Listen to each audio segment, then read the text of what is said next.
Good morning. Good morning, everyone.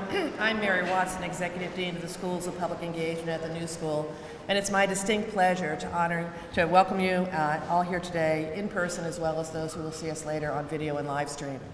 But before we begin this morning's program, I want to pause for just a moment to acknowledge and respect the indigenous peoples on whose ancestral lands the New School and we today now stand.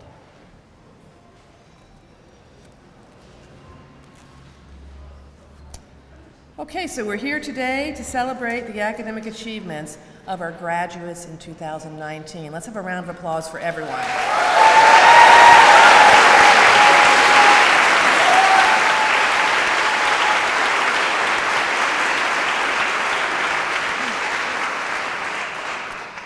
Today we celebrate the academic achievements of a number of programs, including the Master of Arts in Teaching English to Speakers of Other Languages,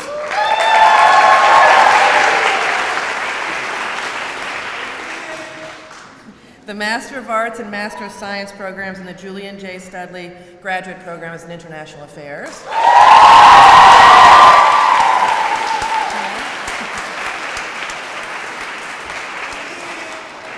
the Graduate Certificate in Documentary Media Studies,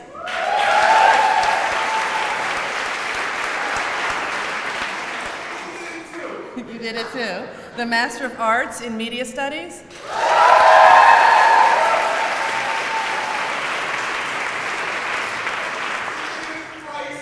and the Master of Science in Media Management.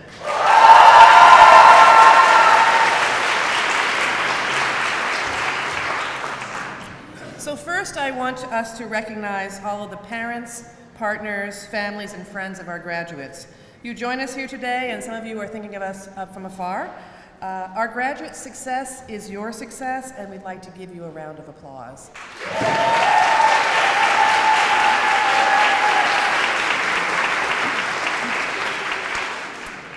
I also would like to acknowledge our faculty and staff, the program directors, chairs, school deans, and others who are here this morning and every morning, deeply committed to our students' success. Thank them for everything that they do.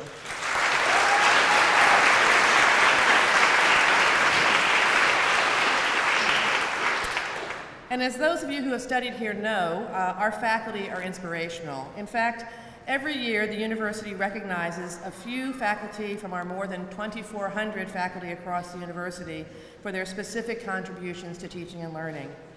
And this year, I'm pleased to announce that our own Gabriele Vignoli, Faculty of International Affairs and Global Studies, will be honored tomorrow at the 2019 University Distinguished Teaching Awards ceremony at the commencement ceremony tomorrow morning. Congratulations, Gabriele.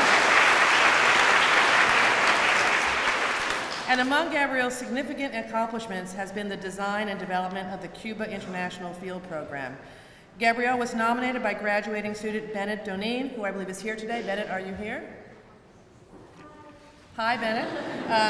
And would the students who participated in the Cuba IFP please stand? Congratulations.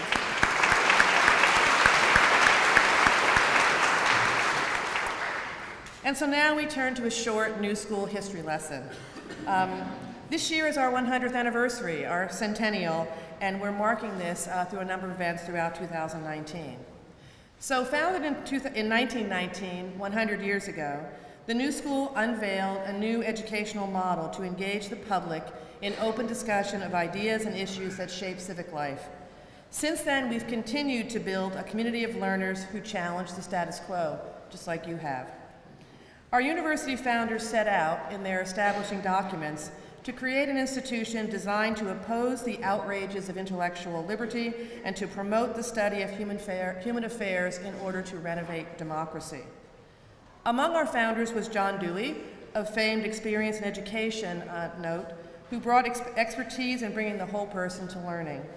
Our first benefactor was feminist activist Dorothy Payne Whitney, who provided the first financial resources to establish the New School. And our founding scholars included Charles Beard and Thorsten Veblen, who believed that research should matter in the world. Those were times of exclusionary practices in higher education in 1919, practices that were affected by social and political issues, including rising global fascism, threats to democratic practice, increasing nationalism and fears of intolerance that had led to war. And so quickly, the new school became a hub and became known for courses in many interesting fields, including the creative arts, taught by innovative 20th century artists, including Martha Graham, Frank Lloyd Wright, Aaron Copland, and others. In 1926, the new school became the first American university to teach the history of film, and it was one of the first to offer college-level courses in photography and jazz. Later, Margaret Mead taught courses in anthropology for more than 2 decades. We've had many significant moments over the course of the new school's history, but recognizing identity, telling inclusive stories, building new organizations, and creating inclusive practice have always been core values of the new school. For those of you who will be at our university commencement ceremony tomorrow, and if you cannot attend in person, I encourage you to watch by live stream. One of our commencement speakers will be Tarana Burke, civil rights activist and founder of the Me Too movement. In this era of hashtag Me Too, hashtag Time's Up, hashtag Black Lives Matters, and other movements, it's important to listen to and to lift up the queer, non-binary, trans, female-identifying, and cis voices. Voices of people of color and immigrants and undocumented people who represent the religions from an array of cultures and histories and who are fighting for their voices to be heard. We see you, and you are welcome at the new school.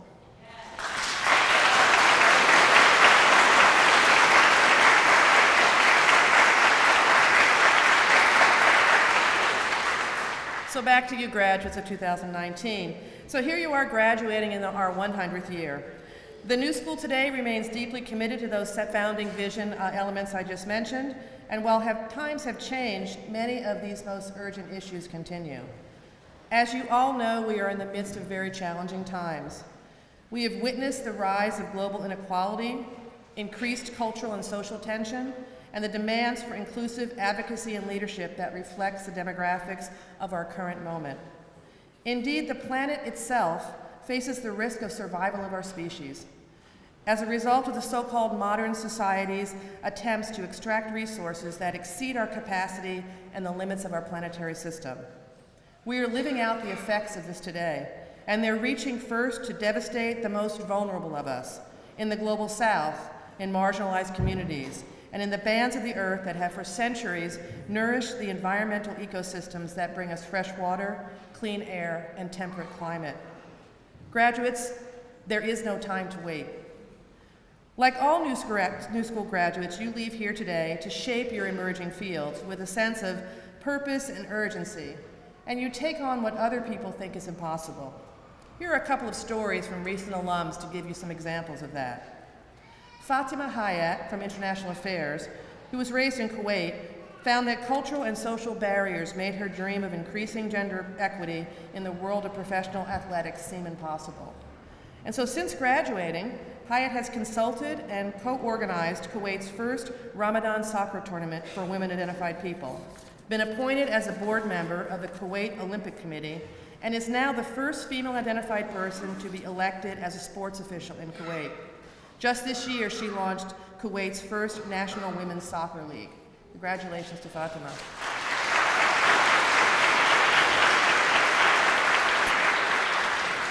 Another recent alum, Maya Muma from Media Studies, is now an award-winning film editor working on acclaimed film projects, many of which center stories of people of color.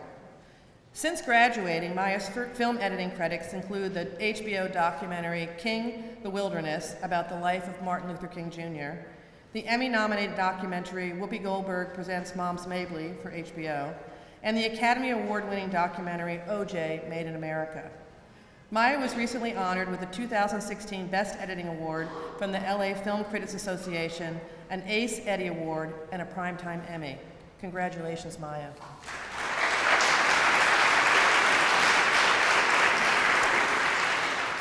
And finally, Rob Shepard, who's a recent graduate of the MA TESOL program, who changed his career path from teaching at a for-profit English language school in New York, where class sizes were always small and costs were very high. He learned at the new school that community access was essential. And now, Rob has launched Ginseng, an online English language school that charges market rate tuition for those who can afford it and differential low-cost pricing for those who cannot. Congratulations, Rob.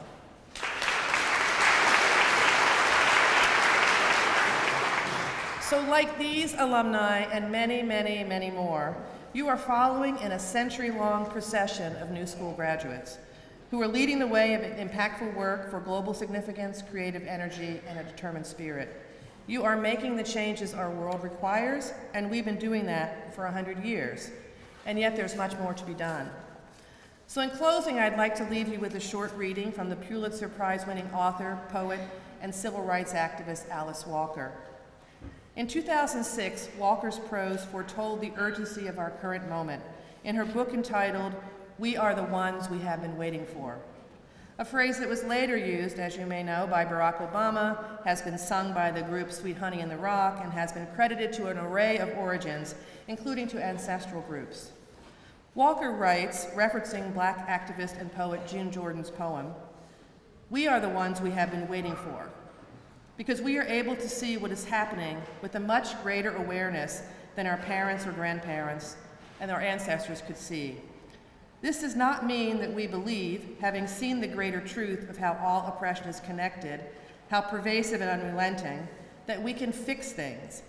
But some of us are not content to have a gap in opportunity and income that drives a wedge between the rich and the poor, not willing to ignore starving and brutalized children, not willing to let women be stoned or mutilated without protest, not willing to stand by quietly as farmers are destroyed by people who have never farmed and as plants are engineered to self-destruct the earth, not willing to disappear. We have all wanted our lives to know that Earth, who has somehow obtained human beings as her custodians, is also capable of creating humans who will minister to our needs and to the needs of her creation. So indeed, graduates of 2019, we are the ones we have been waiting for. And so I ask you to remember three things as you move forward. First, you and we joined an educational community that was different. You joined a university that was founded on the principle of change, a university that is always taking a critical stance. You and we don't just learn here at the New School. We challenge paradigms and assumptions, and in the process, we accomplish more than others think is possible. And you and the classmates that preceded you and we persist in spite of adversity, in the face of uncertainty. We design better organizations and systems, we lead them, and we make a more just and inclusive world manifest every day. Indeed, graduates, you and we are the ones we have been waiting for. And we so look forward to seeing what you are going to create together. Congratulations.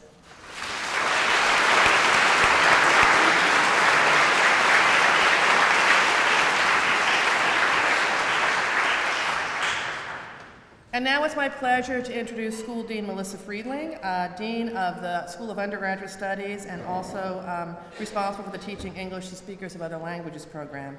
Before I call Melissa to the podium, I just want to note that this marks the end of Melissa's term as Dean of the school in June. Melissa has brought amazing creative, scholarly, and leadership energy to her role as school dean. She's an accomplished film and video artist, writer and educator, and after her well-earned sabbatical, she will rejoin the faculty of the Media Studies program. Melissa Friedling.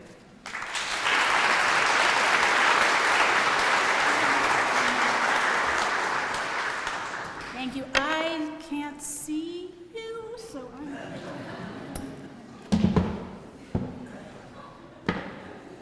There I go. Thank you so much, Dean Watson. It's been an honor and a privilege to serve as the school dean for TESOL, the Teaching English to Speakers of Other Languages master's program. It will be a bittersweet moment to leave, but it's been absolutely a pleasure. Thank you, Dean Watson, and thank you, esteemed members of the faculty, proud family members and friends, beloved friends and folks gathered here, and to those of us joining on live stream and all of you. Congratulations to all of you, and congratulations to the magnificent graduating class of 2019. It is a delight and a privilege to celebrate your amazing achievements with you this morning. Thank you.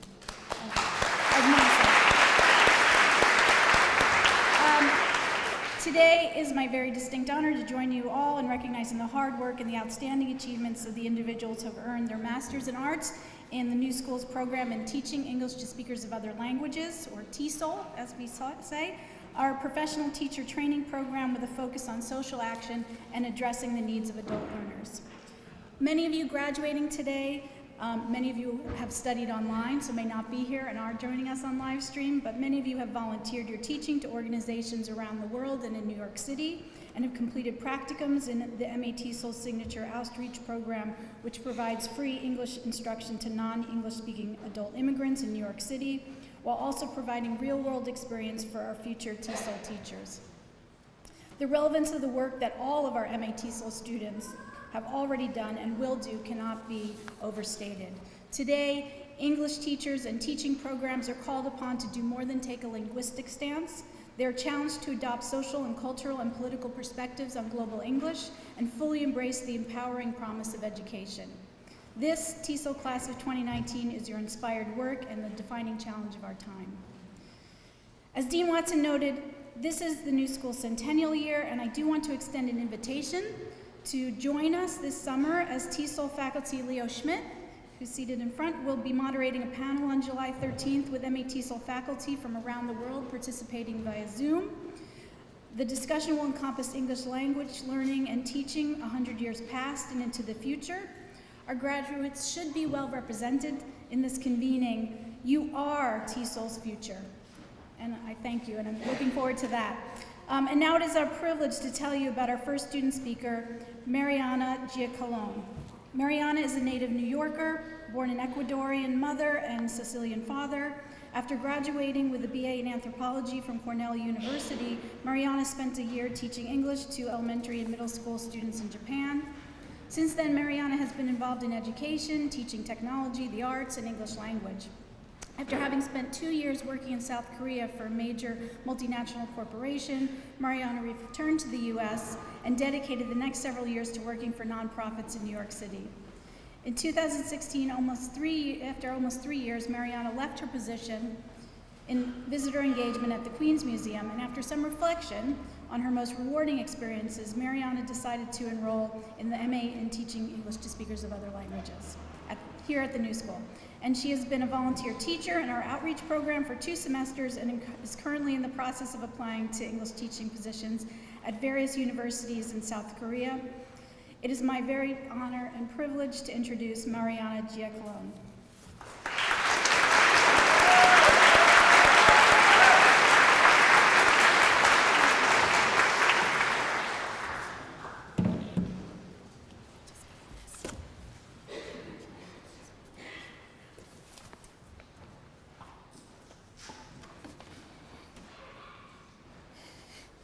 Good morning, everyone.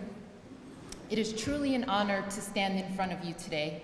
I never imagined that almost 20 years after having completed my undergraduate studies, I would be getting my master's in teaching English to speakers of other languages.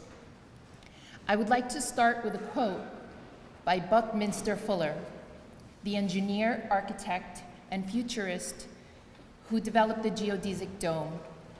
He once said, "You can never learn less, you can only learn more." A simple statement, but so true. While pursuing my studies here at the New School, I have learned so much about myself and the world around me. I would like to share with you today some of those insights. But first, I would like to tell you a little bit more about myself. I grew up in Bushwick, Brooklyn in the 80s. It was a diverse immigrant neighborhood. In my family, we spoke Spanish, Sicilian, and English. And I took for granted for many years my ability to easily navigate between different cultures and nationalities. During my sophomore year in college, I developed a good friendship with an English as a second language student from South Korea. English was our language of communication. In speaking with her and her peers from other countries, I learned how crucial learning English was for them in order to fulfill their dreams in the US or even in their home countries. It was then that I realized that learning another language opens doors and opportunities. It takes down borders and fulfills dreams. At the age of 39, I made a decision to devote the next chapter of my life towards empowering others by giving them the confidence they need in English language communication. I came to the new school to acquire the right tools to assist others in fulfilling their dreams. Along the way, I learned several lessons at the new school, and I'd like to share those insights now. The first, it's okay to not be perfect. Over the summer, on the first day that I was going to teach in the outreach program, I had a breakdown because I was putting too much pressure on myself to do things perfectly. It was then that Leslie, the director of the program, told me that I wasn't going to be perfect, but that it was okay. I really needed to hear those words at that moment. The second lesson I learned was that it's never too late to do anything. At age 39, it had been extremely challenging to get back into the routine of studying all over again. Student life and teaching formats have changed since I was an undergraduate.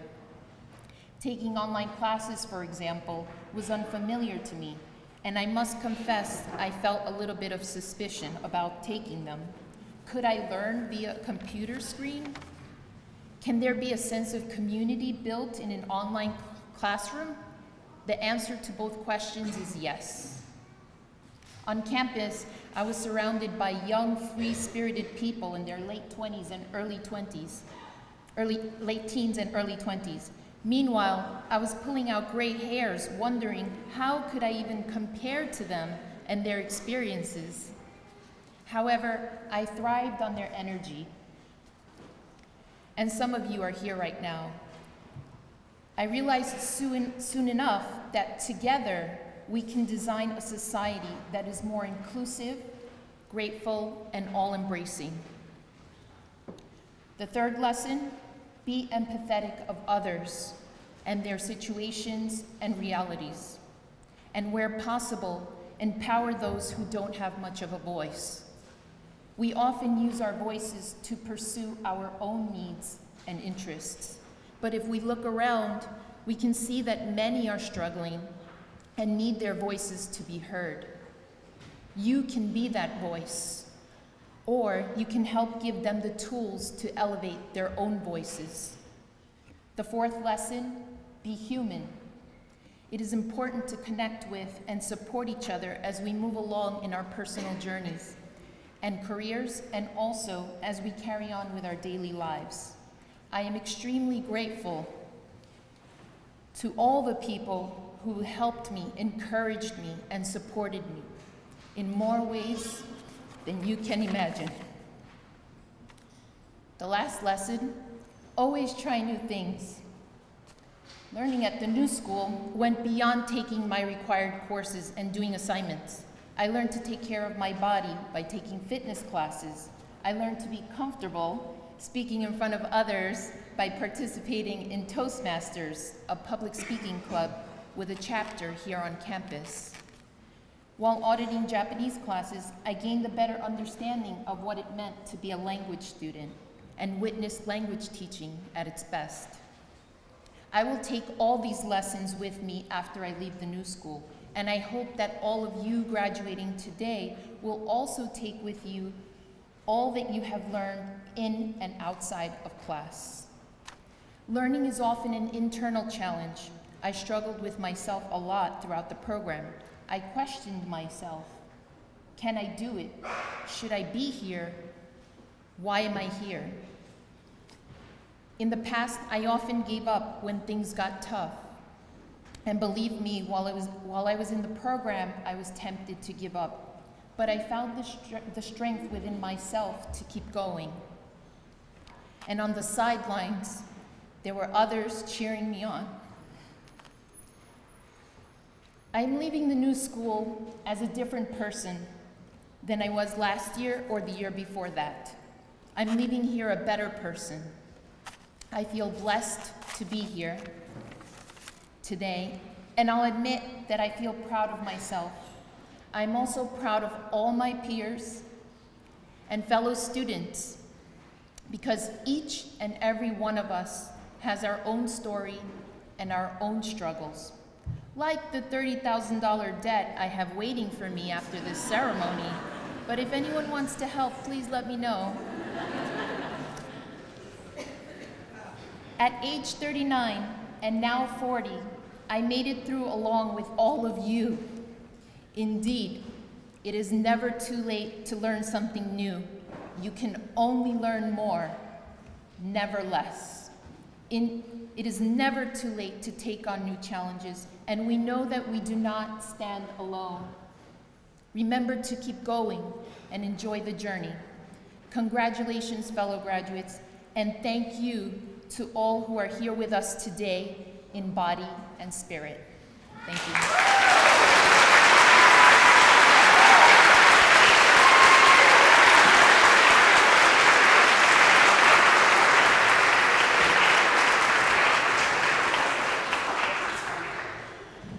Will the MA in Teaching English to Speakers of Other Language faculty please come up and join me in congratulating our graduates. So first I'm going to do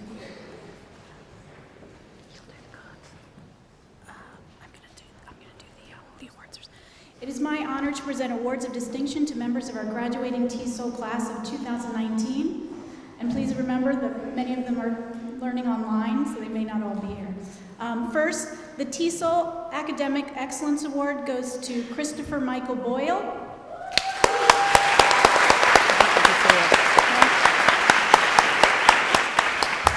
Also to Claire Helen Marinello.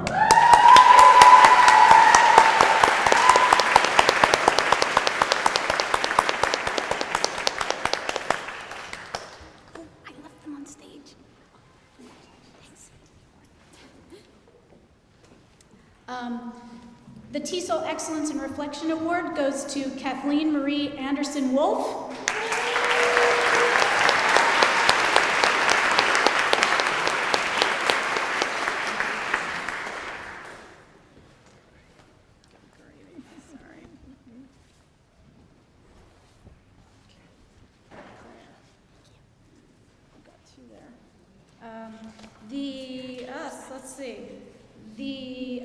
Also the TESOL Excellence in Reflection Award goes to Rebecca Crawford Irwin.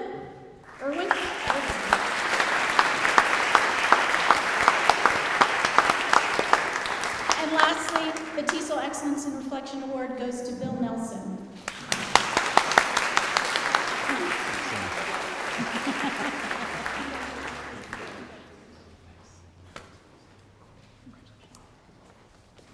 All right. And now, Leslie, will you read the names of the MA Teaching of English to Speakers of Other Language students? Who can please come forward?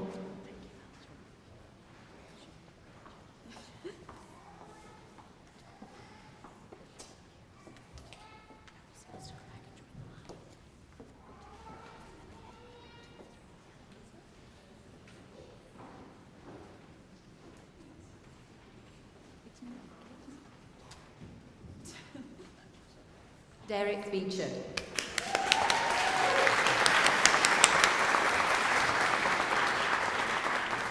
Karina Lafuente.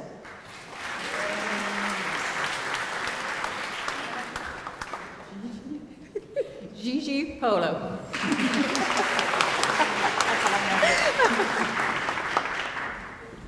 Amber Rose Shearer.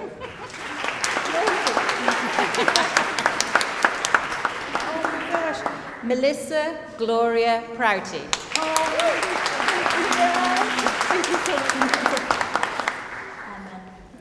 Claire Helen Marinello.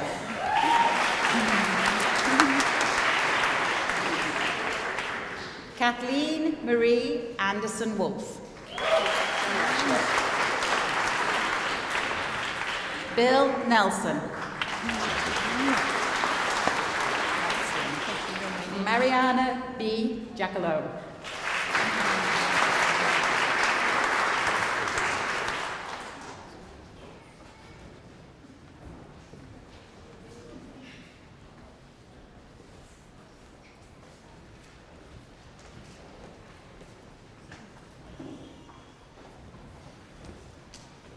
Congratulations to the graduates of the MA TESOL program.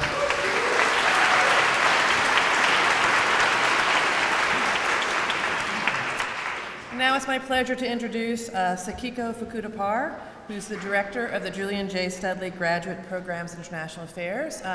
And as I call Sakiko to the podium, I'd also like to make a note of recognition. Sakiko this year was awarded the 2019 Grawemeyer Award for Ideas Improving the World Order. This is a prestigious honor that is based on recognition of Sakiko's groundbreaking ideas presented in her book, Fulfilling Social and Economic Rights, published by Oxford University Press. Congratulations, Sakiko.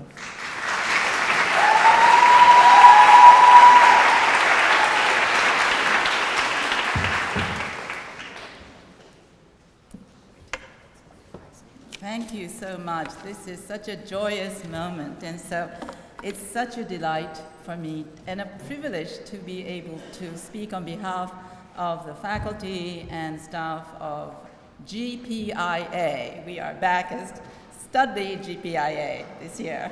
So congratulations to all of you who are graduating this time. So please join me in congratulating each of the graduates.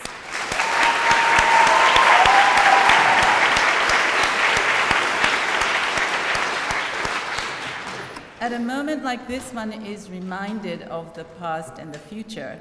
I personally think about the first times that I met many of you, either at the orientation or some of the classes. It was perhaps 2 years ago, 3 years ago, and it's just so astonishing and makes me so proud to see where you have come to. As Dean Watson reminded all of us, we live in very challenging times, and the field of international affairs is more urgently necessary and important as ever before, as we live in a globally integrated world where each of our lives is very interdependent with the lives of those people who live on the other side of the world. And the decisions that are made by our political leaders here affect those lives of people in China, in India, in Nigeria, in Ecuador, in Paraguay, and all over the world. And so what is so important today as we move into a truly global century is global citizens who are committed to a notion of global solidarity and the values of human solidarity and human rights. And so in thinking, and you will all be going, dispersing to many places far and wide across the world, pursuing many different career paths, either in professions, in fields like environmental sustainability, community development, in economic policy, in global health, cities, many fields. But I think what will hold all of you together is the notion of the praxis of international affairs that is founded on critical inquiry and a spirit of open-mindedness. And in selecting the student speaker, we were, of course, looking for somebody who was universally accepted, respected, admired for their scholarly work and as a member of the community. And we were clearly looking for somebody who had the intellectual rigor, the spirit of critical inquiry, and the commitment to solidarity and justice. But it was a very easy choice for us to select Clara.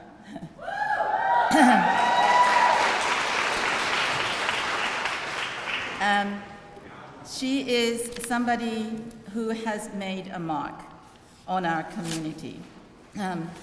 She is from Peru and the United States, and some of the highlights of her, her work was consistently excellent, but But there were some real highlights of the really exceptional quality of the work that she did. For example, as a member of the first Havana studio class that traveled to Cuba in March 2018, she produced such an outstanding paper on the history of housing in Cuba that it was then assigned to the following class as essential reading for the 2019 Havana Studio. And this work in the studio went far beyond the requirements of the course, working during the summer of 2018 on developing the methodology and data on housing in regular neighborhood of Havana. This is an example of the high quality of her substantive work and commitment to collaborate with students and faculty. She also served as a program associate in the observatory in Latin America, where she managed many activities. And she took so many initiatives. I mean, I think this is the exceptional quality about her, that she was so full of ideas and energy and took action, not just talked about them.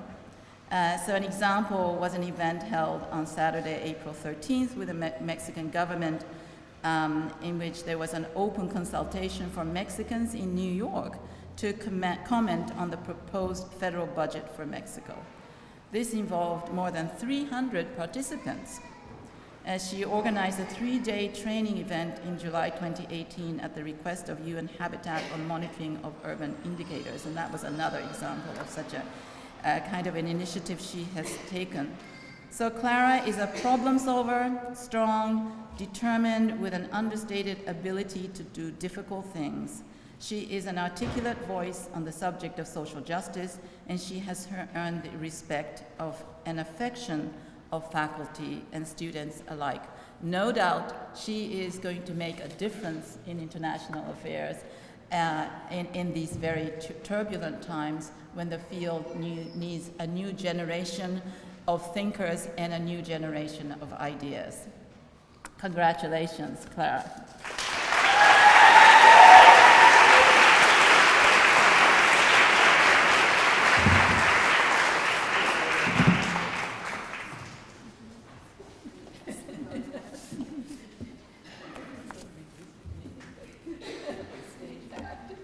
Good morning.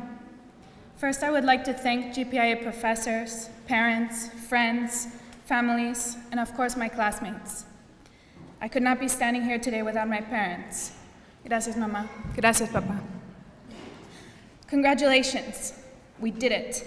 Congratulations to those who worked full or part-time jobs during this master's program. To those who are...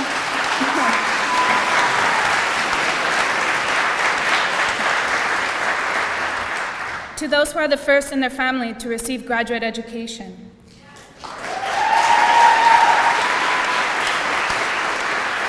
To those who raise children.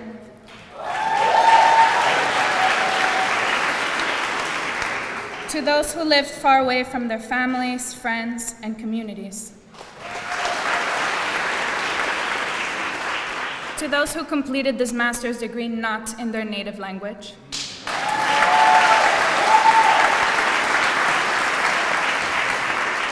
And to my Muslim brothers and sisters, Ramadan Kareem.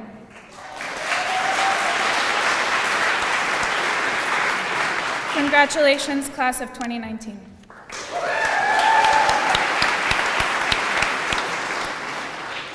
Last week, somebody told me that it's refugees and migrants that have caused far-right politicians to strengthen all across the world.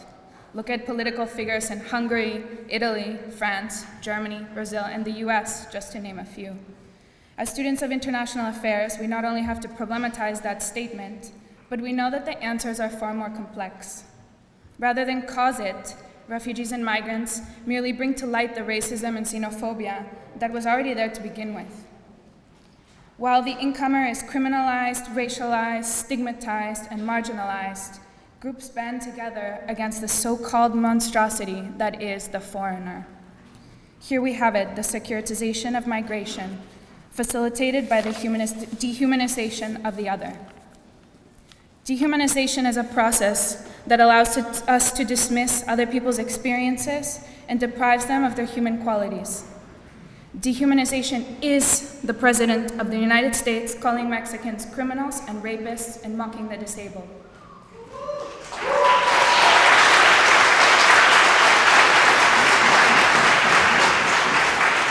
It's calling someone illegal rather than undocumented. Beyond language and rhetoric, it's also about practices. It's what police do when they unlawfully stop, arrest, and murder people of color. It's cranking up the air conditioning in ice holding facilities overnight when people have on wet clothing. It's considering someone a terrorist based on their religion, country of origin. It's a white doctor never touching a black female patient. It's valuing life in Israel but not in Palestine. It's separating children from their parents and detaining them. It's letting families drown in the Mediterranean. It's blaming victims of rape based on their clothing. It's saying all lives matter.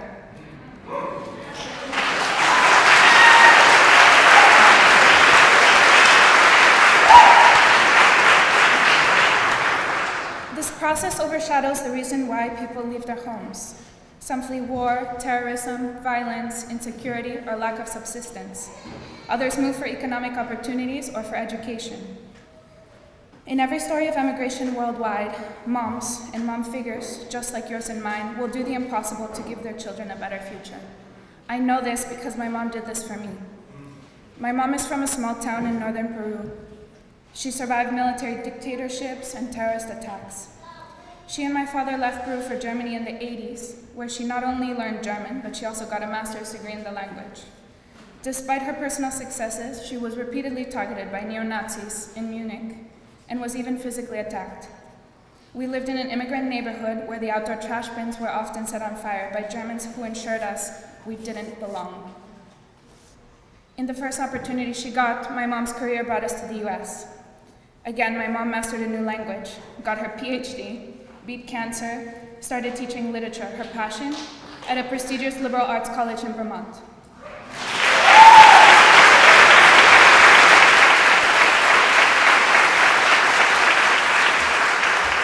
The picturesque small-town experience for my dad and I is contrasted with random police stops, being told hands up and put them against the wall by campus security, and being racially profiled for my mom. These may also be similar to your experiences, whether you're an immigrant or not. But for many, including myself, they are not our experiences. Many of us are shielded by our white, cis privilege. And depending on what we do with that privilege, it can be dangerously blinding to the internal borders and walls that are being constructed all around us. As an update, my mom currently lives in Portugal, choosing to be an immigrant once again. Once again, she has learned a new language, and once again, she defines resilience. As a student of conflict and security, I can't not talk about migration securitization. So who here has watched the show Black Mirror on Netflix? Raise your hands. Okay, good. Well, for those of you who haven't, I'm about to ruin episode 5, season 3. The episode features a soldier in a dystopian future whose unit is battling monster-like creatures called cockroaches. On a mission, the protagonist kills several cockroaches, but is blinded by the green light of a laser that the cockroaches have created as a weapon. In the next mission, a member of his unit begins shooting innocent civilians, who he tries to protect, but eventually ends up wounded and captured. In prison, he finds out that the government has medically implanted a technology into soldiers' eyes that makes a specific ethnic group look like monsters, allowing soldiers to kill them more efficiently and without remorse. I know it's Netflix and it's dramatic, but this is what we see every day. Maybe not everyone can see it yet, but new school students do. While governments are not medically implanting this into our eyes, they are constructing enemies in less than human frames. I hope that my words allow you to reflect on your time at the new school. I hope that your studies here created this lens for you and provided you with the tools to acquire your own green laser. I hope that you read about and met people that can stand beside you and inspire you to hold that green laser, even when it's scary. As we move forward in our lives and in our careers, I hope that you feel empowered to shine the green laser into people's eyes every opportunity you get. Thank you.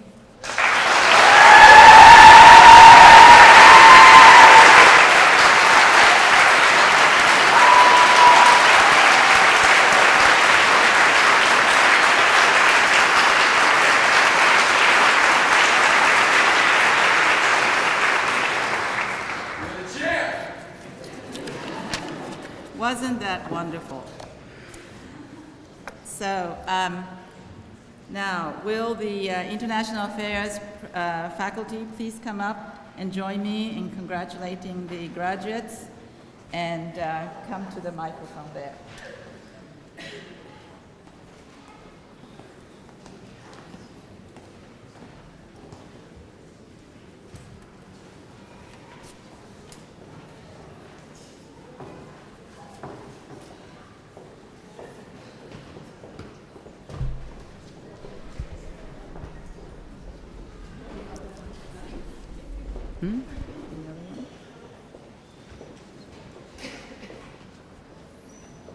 So,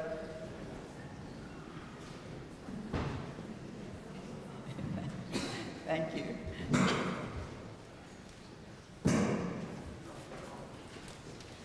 Diversity is also by height. So we have, this is the best part of the proceedings, the awards. I want to first give the Michael Cohen Award, which is an award that recognizes exceptional students who brought to GPIA the qualities that Michael, who is sitting there, our founding director, standing there, brought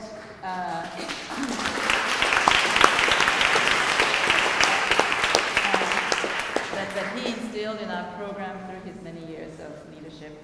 Among these are multidisciplinary and multi-perspective approach to international affairs, a commitment to blending theory and practice and to engage learning, a sense that there is a political and social urgency to our work, finally and crucially a commitment to serving and building our own community at SGPIA and the New School. The prize is shared by Clara von Loebenstein, whom you've already heard, and Agnieszka Rybak.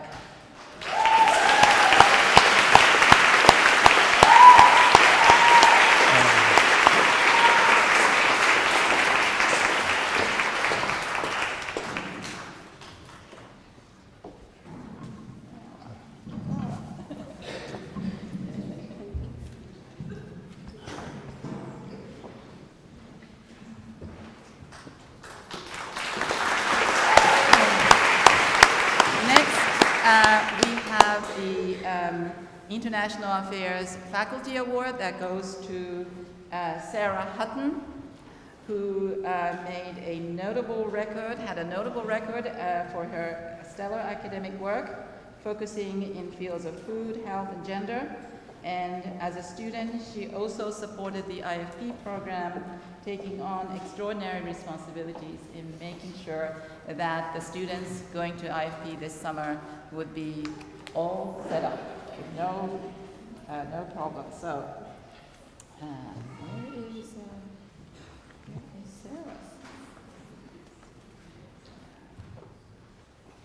Oops.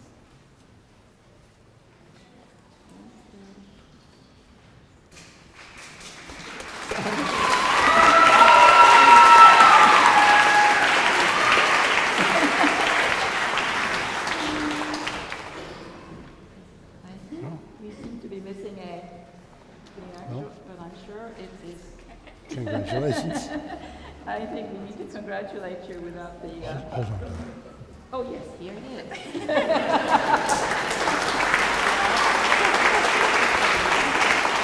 Want me to just take that? Yeah, okay. Next, we have the Outstanding Thesis Award.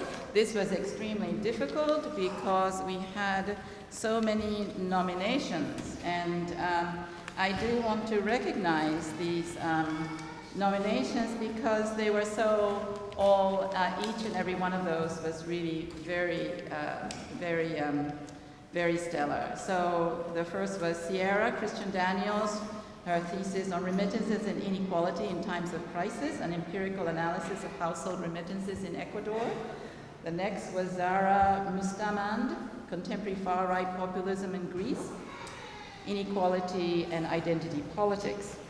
The third was Justin Wright, Conquering the West, How to Lose American Values. The fourth was Alexandra Janssen, Participatory Planning, Informal Citizenship, and the Creation of the Inclusive City. The fifth was Hamda Yusuf, The Gathering Tree, narrating the displacement of a small community. The award winners are, and we have two who will share the prize, Zachary Rosen for remembering the nation, constructing national identity through Lesotho's National Museum. This thesis,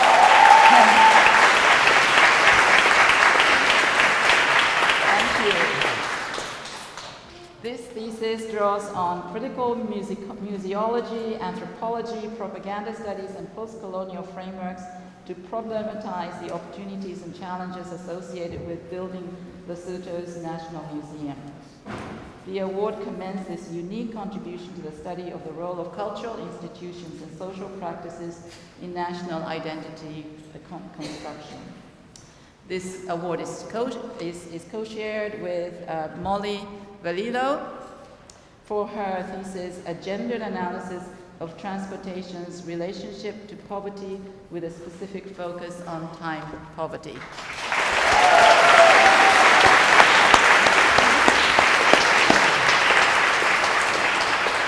This thesis uses data from a survey in South Africa and empirically examines how gender inequality affects transportation and poverty with a focus on time poverty. The prize recognizes the rigor of analysis, the thorough review of literature in a study that is original, and adds research regarding the nexus of gender, transport, and time. Next, there is a lot of wonderful work to celebrate. So the next we have the outstanding research portfolio. Marina Boroda wins this prize for Towards Better Health, Local and Governance, Global Consequences of Expanding Private Sector.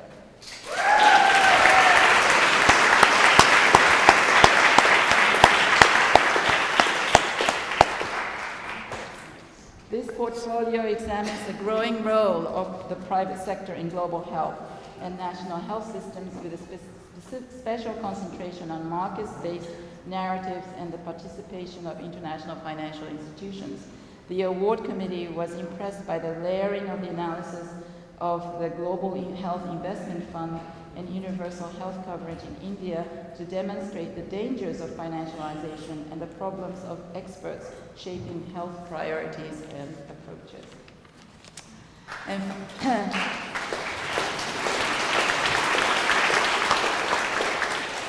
next, we have the best, the Outstanding Practicum Award. That too is, for that too, we have co-winners. The first is New York City CoLab, Project Management from a City Government Perspective. And that was the work of Larissa Lustig and Nicole Vogt.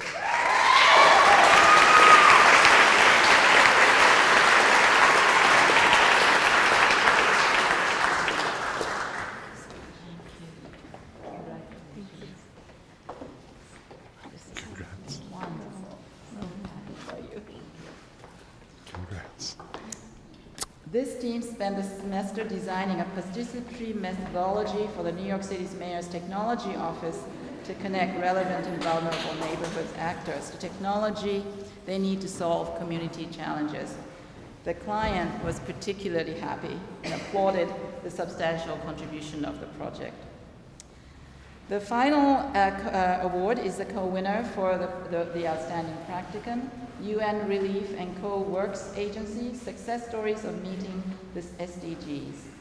And that team was Rania Manganaro, Tats Mir, Daniela Porcelli, Natalia Vega Varela, and Clara von Loebenstein.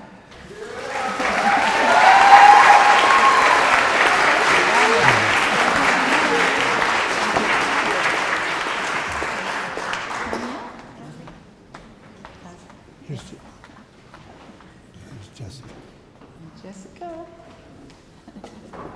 Congratulations.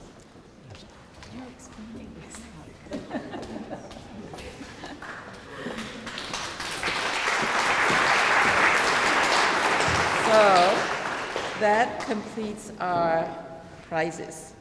So I think I go to the other end of it.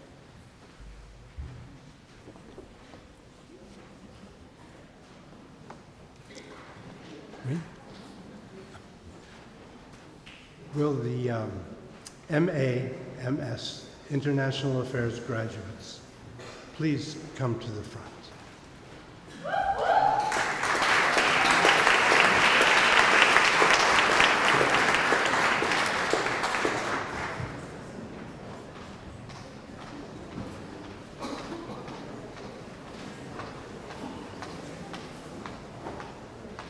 Yazid Mektub.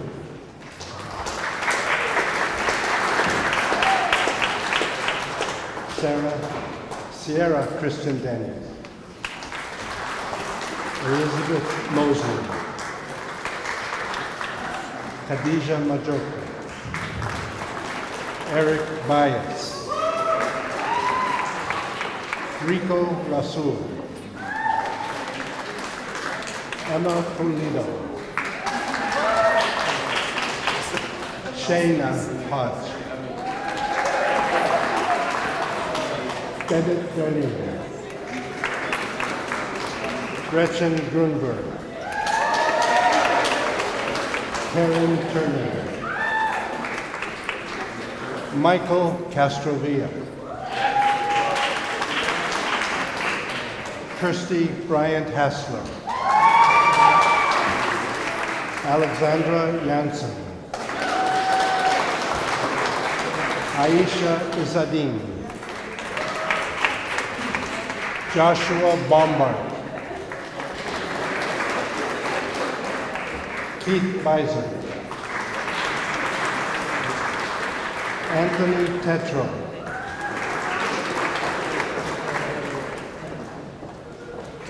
Kellen Wong. Dan Miller. Anna Manea.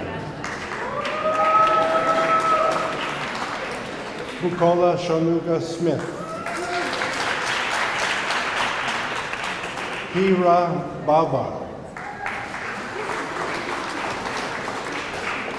Lillian Oliveira. Ana Paula Bajeco.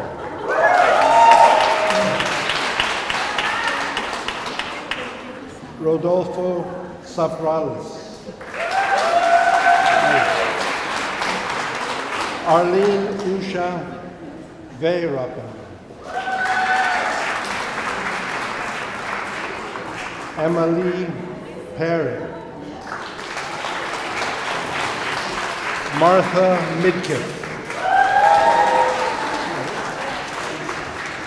Ismelka Gomez. Paul Spells. Carla Ayala Tervalo. Jenna Ortiz. Georgina Capetillo.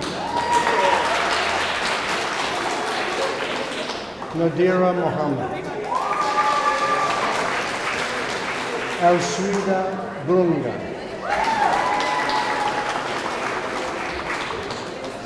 Stephanie Principal.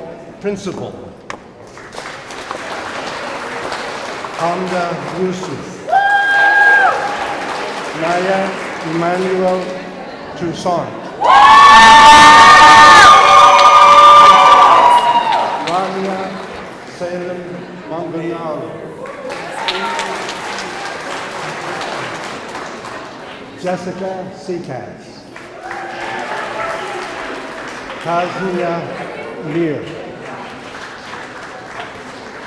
Sarah Hutton. Larissa Lustig. Nicole Vogt. Clara von Loebenstein. Marina Myboroda. Zachary Rosen. Molly Bulilo. Agnieszka Rybak.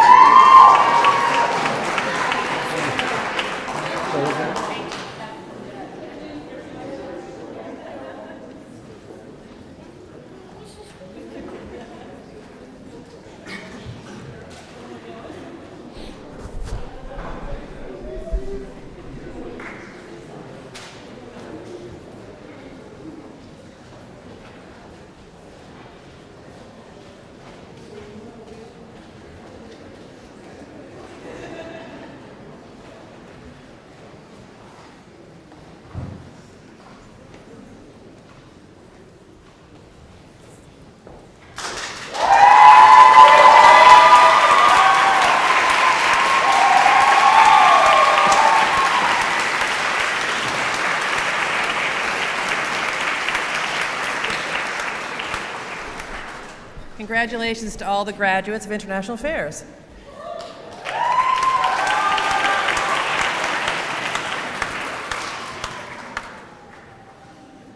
Now it's my pleasure to introduce Vladan Nikolic, who's the Dean of the School of Media Studies. As I welcome Vlad to the podium, I want to give special recognition to him and also to our colleague Michelle Mater in Media Studies for the amazing work they've done over the past 2 years, bringing cutting-edge filmmakers into our community as documentarians and filmmakers in residence. So this year we hosted Raoul Peck of James Baldwin story fame, I Am Not Your Negro, and last year we hosted Sean Baker, who created the Florida Project. So I appreciate Vlad and his path-breaking ideas about the future of transmedia studies, and I welcome Vlad to the podium.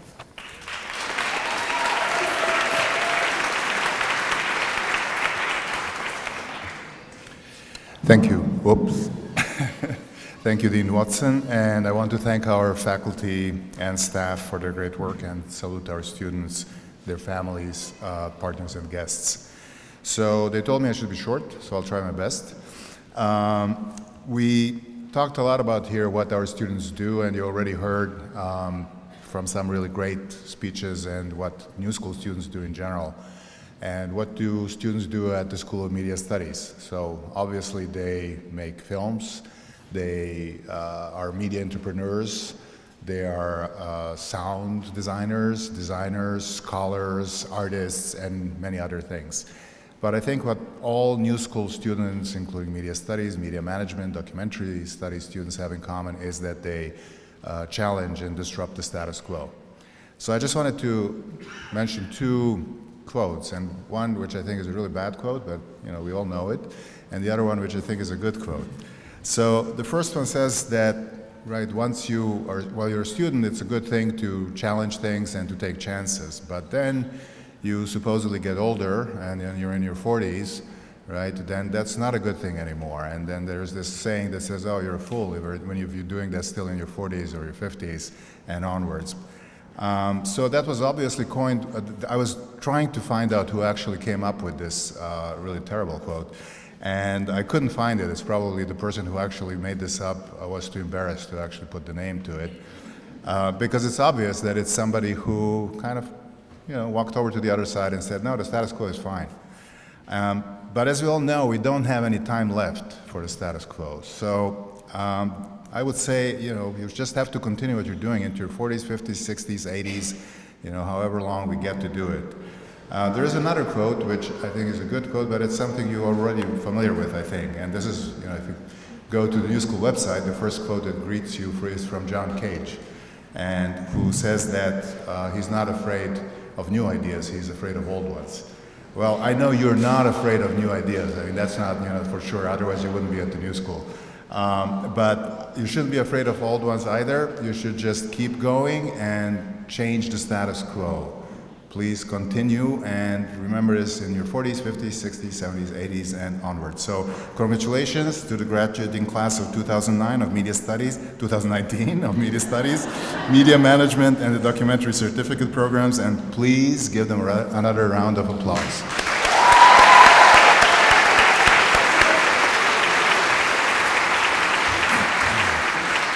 So now I would like to welcome to the podium our Media Studies student speaker, Mobosola Asanpaola. She's a graduate student who focused her work on the storytelling of Africa, Africans, and the experience of Black people throughout the diaspora, and the creation of motivational content across narrative and lifestyle structures.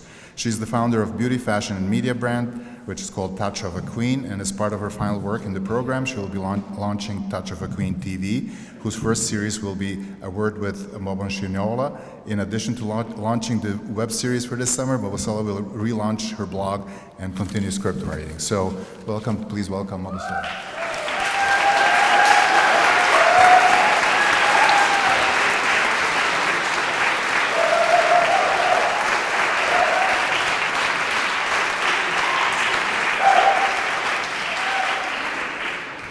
Good morning. I am the child of 2 Nigerian immigrants.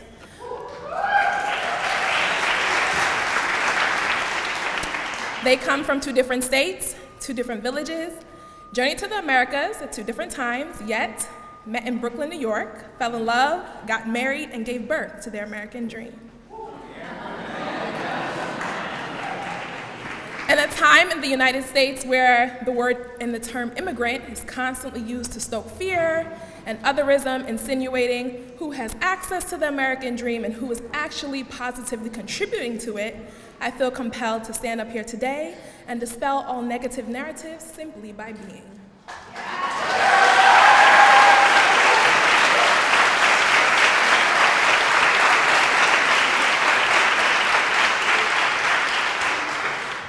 In this church here today, there may be people who are the descendants of the indigenous of this land who fight to be seen and heard in a space that was once sacredly theirs. Others may be the descendants of slaves whose blood, sweat, tears, and lack of freedom watered the soil with which the United States grew from. And the rest of us, at some time or another, are on the spectrum of foreigners who wrapped up their prayers and their hopes and their dreams and their goals to come and sow seeds in a new land and build a legacy. Yet, despite our histories, here we all are here today celebrating an achievement that way too many people do not get the privilege of celebrating. And what a blessing that is. I want to challenge you to honor that by remembering that your voice is important, by remembering that your presence is necessary to the conversation, whether you are speaking or you are listening. Because without you, a family is overlooked, a people is unrepresented, and the opportunity for exchange that births enlightenment is missed. And what a great disservice that is.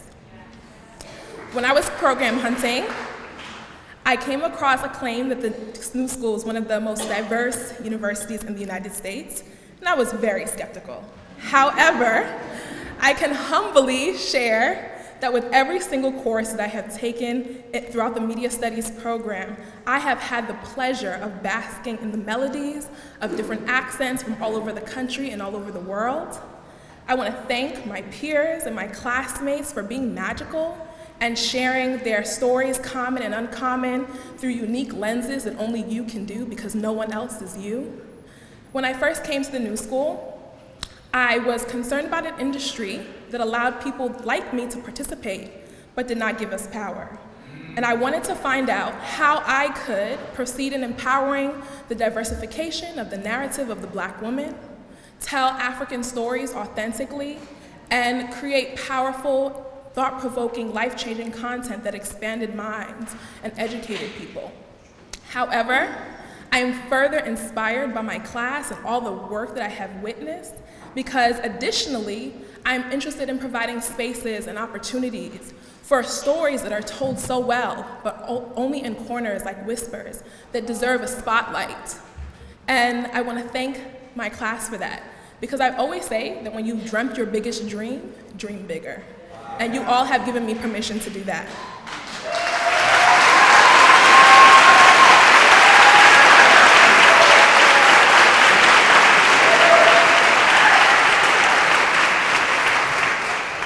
I also want to take a moment to thank the professors and the faculty of the Media Studies program who are so genuinely interested in the work that we are producing. You all take time to invest in us, equip us with the tools to do what we say that we want to do, and ultimately are sources of validation when we feel like imposters or doubt our talents. And so I thank you for that. I want to thank my parents, who have not always been able to interpretate my creative babble, but never, ever denied or did not believe in my ability to excel. In my culture, when people want to greet you after they say something, after you're doing hard work, or they want to acknowledge that they see you and say, well done, they say, akuisha.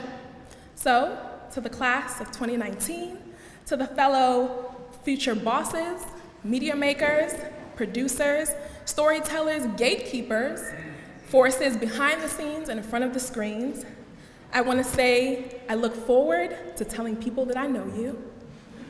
And if I had not had the pleasure of crossing paths with you yet, I look forward to telling people that I graduated with you. Go forth, be great, unapologetically in whatever your journey is, whatever that means to you. Congratulations and akuisha.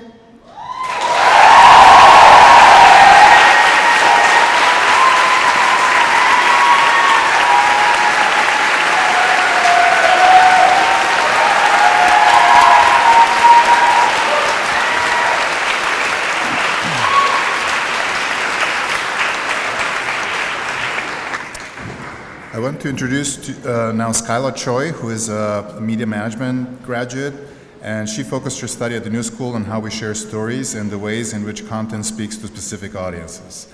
Outside of the school, Skylar works at the Metropolitan Museum of Art as the studio manager for the digital department. For her capstone project, she developed Call Sheet, which is an on-demand resource that hopes to connect and facilitate job opportunities for talented media professionals. So please welcome Skylar.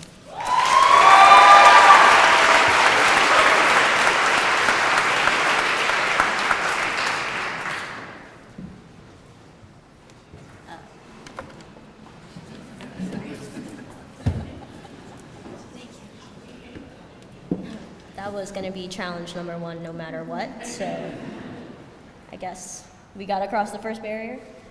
I first want to start off by saying thank you to all of our mentors, professors, our family and friends for being here and supporting us throughout this entire journey. I also want to take time to thank all of my classmates back there for working together tirelessly and supporting each other no matter what it was, and giving each other honest and real feedback on all of our projects. So thank you guys. So, congratulations, class of 2019. We got through our capstone projects, and most importantly, we managed to make it here early this morning, on time. That's the real accomplishment, right? As I was writing this speech, I was reminded why I decided to come to the New School. When I was an undergrad, my friends and I would make amateur films almost every semester. We would conceive of the stories and write the scripts all on our own. We'd shoot every scene together with equipment provided by the school. We'd edit and agonize over every cut. We'd color correct the film as if we were Rembrandt. I mean, we really, really thought we were amazing. And finally, when it was all done, we would host a screening party in the school's movie theater. We would share invitations to the event on Facebook, text our friends to come, and share trailers on Instagram. But on the day of, we would be the only ones there. Literally just the 5 of us. If you get a projectionist didn't even come because we knew how to run the projector. So it was literally just the 5 of us in the theater. So the very same group of people that had already memorized every frame of the movie were sitting in what now felt like a ginormous movie theater, completely alone. And after every sad screening, we would wonder, why didn't anyone show up? How is it possible that the guy on campus, known as Juru Zen, got thousands of views on his music video titled Feelin' Yourself, but our thoughtful films only played to an audience of 5? I mean, his music video came out before Beyonce, okay? And all throughout undergrad, we were always told that if we had passion, the success would follow. But it almost felt like it didn't matter how passionate we were about our films. And at this point, you're all probably thinking, boy, I hope she doesn't dive into a thing about passion. But if you've ever watched as many graduation speeches as I have to prepare for this one, you'll know that most of them include some line to the effect of, find your passion, or do what's best and right for you. And this is a graduation speech, so here I go. When someone tells you to find your passion, they don't give you a map or a list of steps to get there. But the good thing is that all of us in this room know where our passions lie. We are media makers and storytellers. We are inquisitive and truth seekers. But these are the very same passions that my friends and I had when we were sitting alone in that university theater. And it wasn't until my first semester here that I realized we were making those movies for no one other than ourselves. When we wrote a story, we never seriously thought about who our audience was or the effect our film would have on a viewer. And this was an eye-opener for me. And it helped me understand that while we may have been passionate about the story, that passion is what blinded us from the important relationship that a media creator has with their audience. And in order for that relationship to work, there needs to be intention. We need to recognize that if we want an audience, we needed to tell a story that mattered, or give the audience a reason to care. And as we go on to become the change forces in the media industry, we cannot let ourselves forget about the audiences that we can have. Because if we have the passion and the intention to support it, the impact that we have on our audiences will be meaningful. We have the ability to make a difference in the way audiences see the world and help them come to care about the things they never cared about. So, as we leave these doors and move on to become future executives, media managers, and storytellers, it's important to remember that the journey we took here to this very moment was filled with passion. But now, we have the opportunity to move forward, to use the knowledge we've acquired at the New School and add intention to our work. And while this seems like a simple task, all of us in this room know that entering into this world of media is a huge responsibility. And I'm not gonna stand up here and pretend like I have any idea on how to answer any of these big questions that come out of any of this. But I do know that we're all in it together, no longer as classmates, but as colleagues. So, class of 2019, what will we do with this power? Thank you.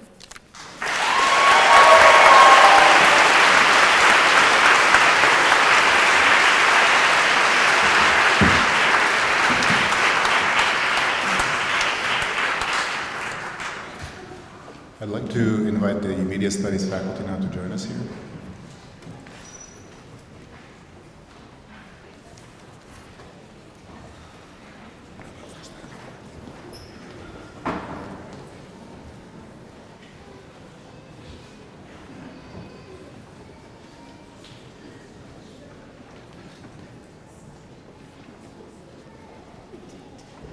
So we'll first present our awards. So the Media Studies Distinguished Thesis Award goes to Alessandra Page Mularoni. So step back.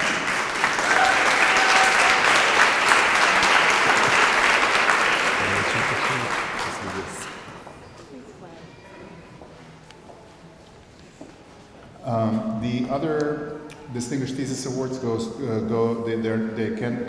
be present, but they go to Kay Baldwin, Christina Ganibin Muller, and Kenneth Lee Han Tai. They could not make it, but they're also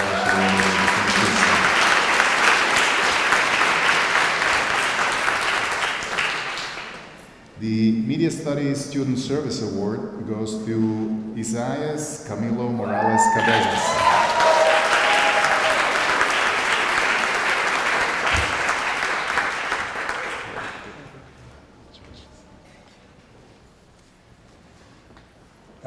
The other Media Studies Student Service Award goes to Alexandra Page Mularoni, again.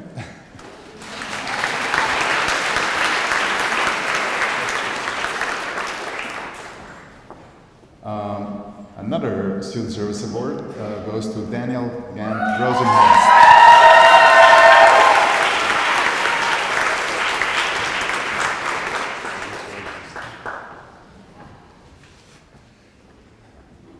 And another service award goes to Karen Sepulveda.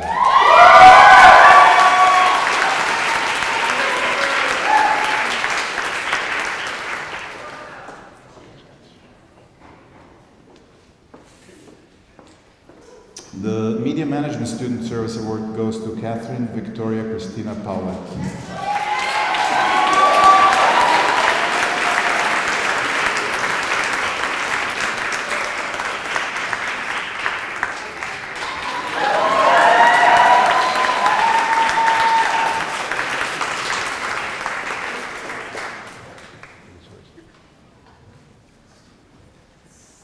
And another one goes to another service media management service award goes to Sahir Ejaz Kazi.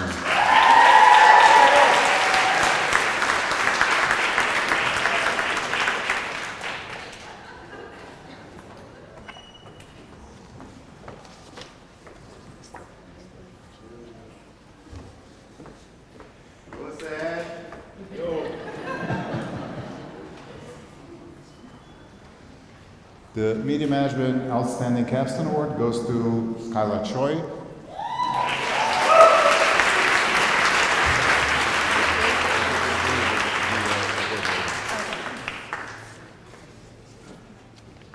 Another Outstanding Capstone Award goes to Amy Rose Holman.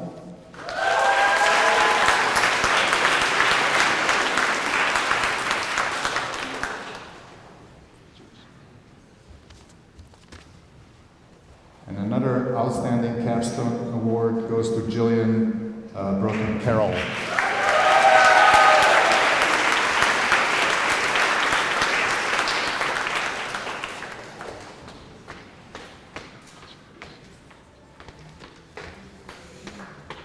Another Outstanding Capstone Award goes to Valeria Risho Lee Marian.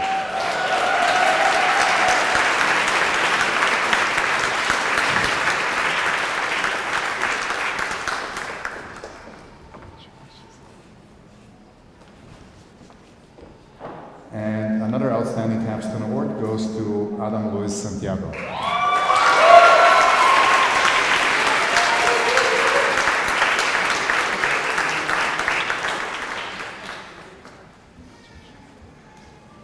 And now, if Peter Asaro, the Program Director for Media Studies, can come forward, and the graduates for Media Studies can come forward to receive their diplomas.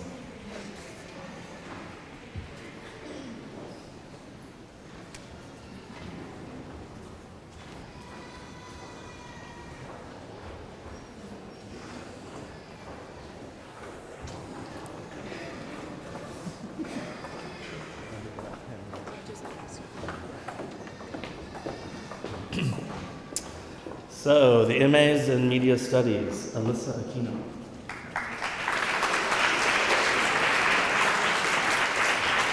Rahi Lu Diallo.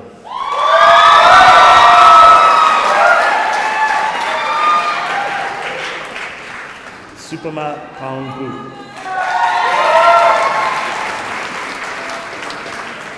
Lufei Li.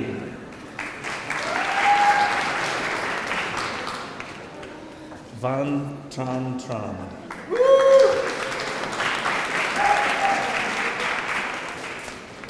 Upurva Prabhakar.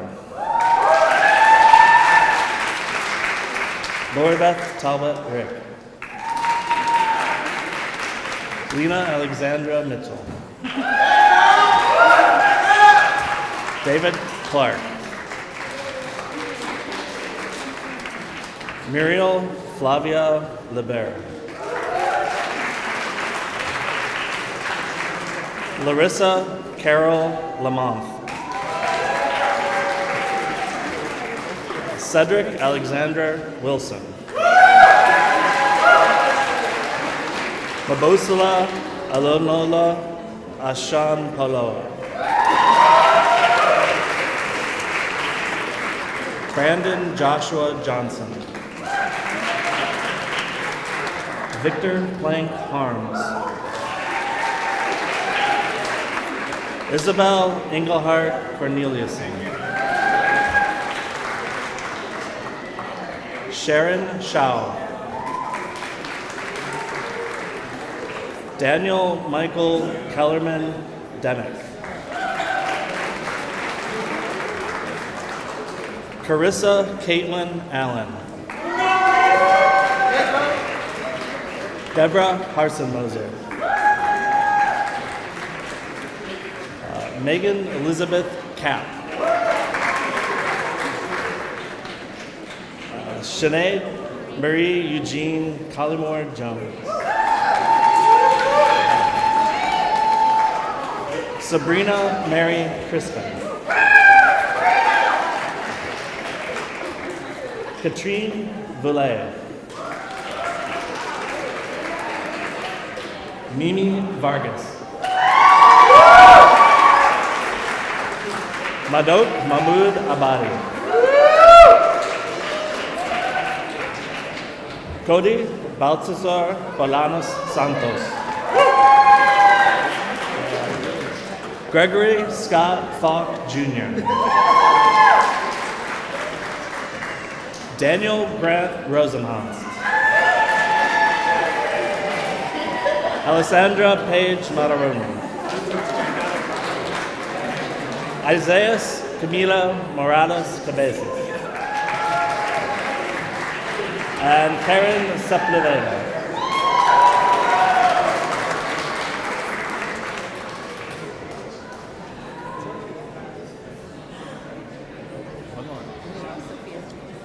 Michelle Sophia Sweeney.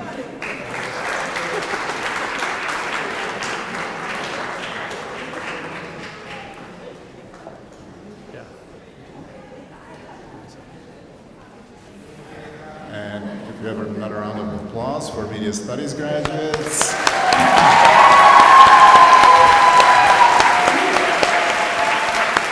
And now, the Media Management Program Director, Linda St. Mark, will hand out the diplomas for the Media Management graduates.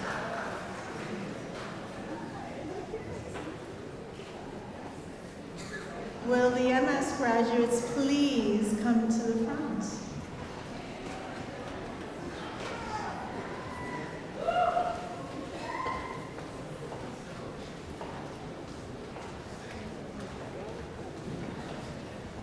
Jasmine Simone Pierre.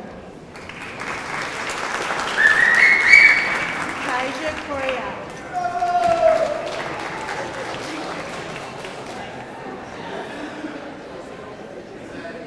Goldie Harrison.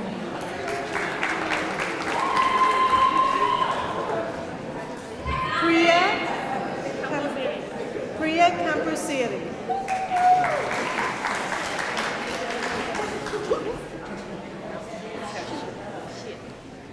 Bing Shia.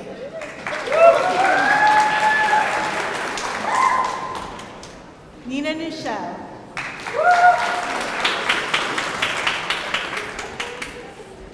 Jessica Roberta Norton.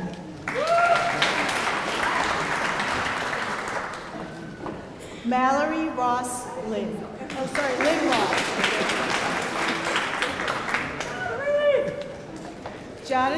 Jonathan Ryan Souza. Caroline Lamsella. Very good. Thank you, Linda. Anthony Richard Gizzi.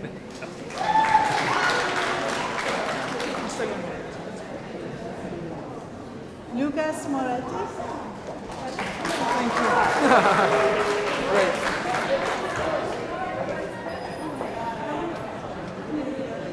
Later. Do you want these out? No, yeah. Fernanda Late.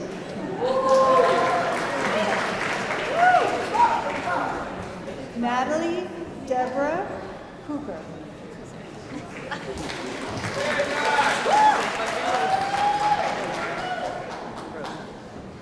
Rosa Maria Ilanes Aymanes.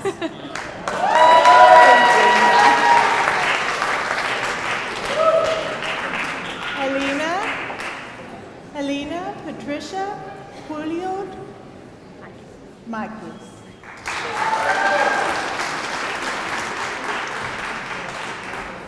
Agata Klimovich.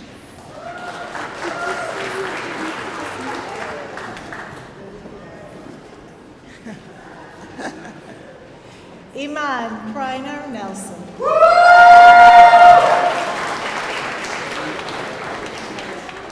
Farah Renee Thompson.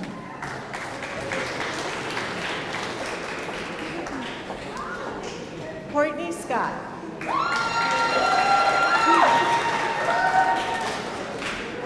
Ashley Lauren Saylor.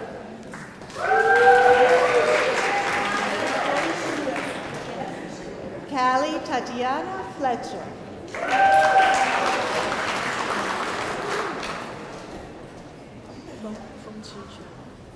Fung Chi Chen.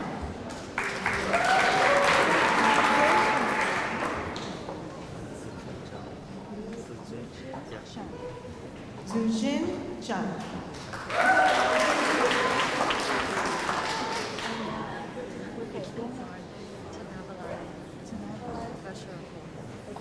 Tanabalai Vasharapol.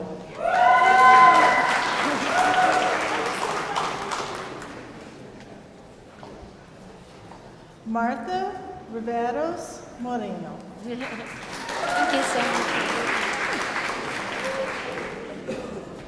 Joyce Chow.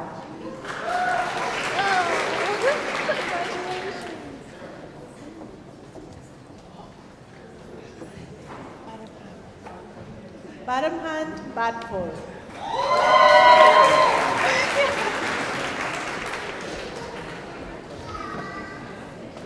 Leah Kelad Kino.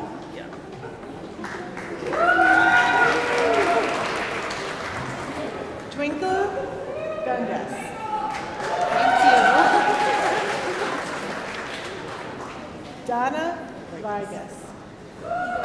Thank you.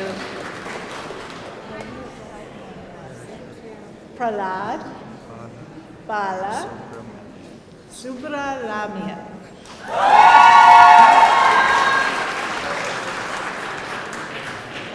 Amy Holomer.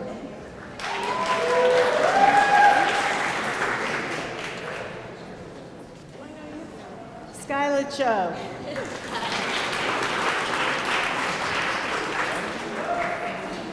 Adam Luis Santiago.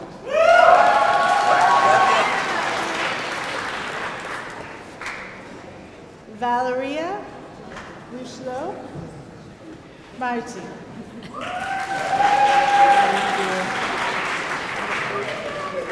Jillian Broughton Carroll.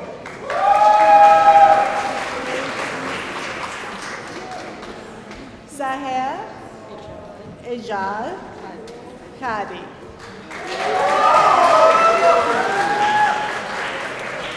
Catherine Victoria Christina Howard.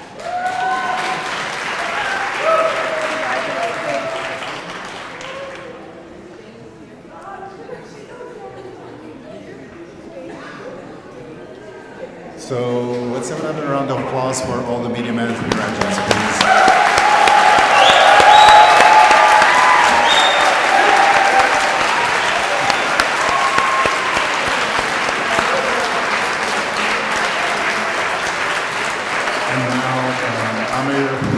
Will hand out the diplomas for the documentary graduate certificate students.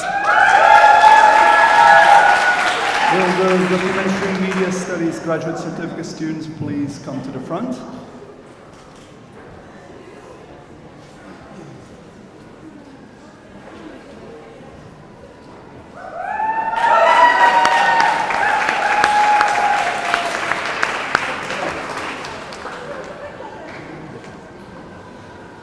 Maria Jesus Mayo, congratulations. Callie Rose Hanna, congratulations. Katharina Schurdenberg.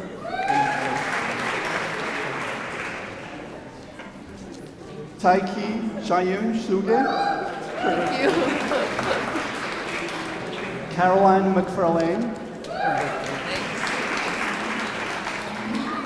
Julia Mann. Andrus Fernadi.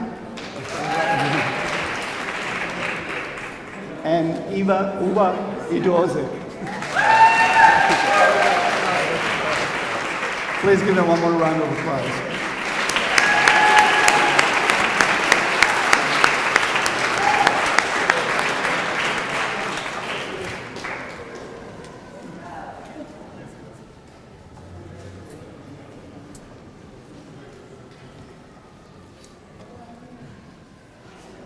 So let's have another round of applause for all the graduates in the School of Media Studies.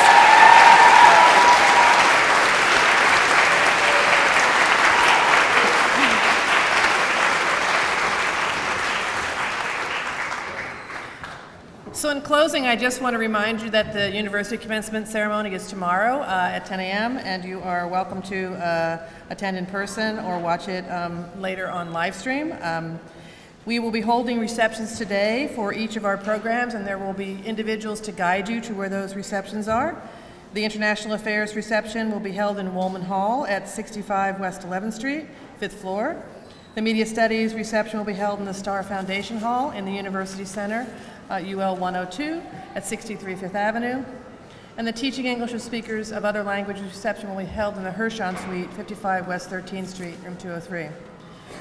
So as we get ready to close the ceremony, I just want to remind us that the New School is not a place, it's an idea.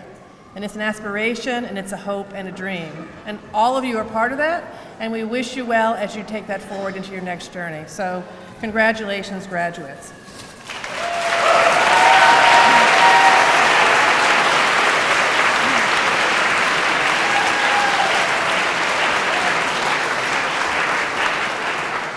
And now I'd like to ask the graduates to stand and exit the church, and for the others to wait until after the graduates have exited.